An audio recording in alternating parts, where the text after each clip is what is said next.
റെക്കോർഡുകൾ ലാലേട്ടന് ഒരു പുതുമയല്ല. മലയാള സിനിമയിലെ ആദ്യത്തെ 100 കോടി മുതൽ എത്രയെത്ര റെക്കോർഡുകൾ അദ്ദേഹം സ്വന്തം പേരിൽ എഴുതി ചേർത്തിരിക്കുന്നു. ഏറ്റവും കൂടുതൽ 100 കോടി ക്ലബിൽ കയറിയ താരവും മോഹൻലാൽ തന്നെ.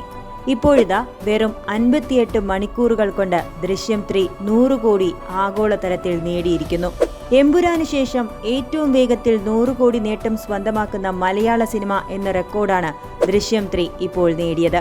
എമ്പുരാൻ 2 ദിവസങ്ങൾ കൊണ്ടാണ് 100 കോടി പിന്നിട്ടത്.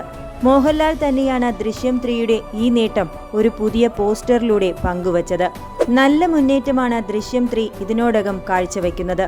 ബുക്ക് മൈ ഷോയിലടക്കം വലിയ രീതിയിൽ തന്നെ ടിക്കറ്റുകൾക്ക് ഡിമാൻഡുണ്ട്.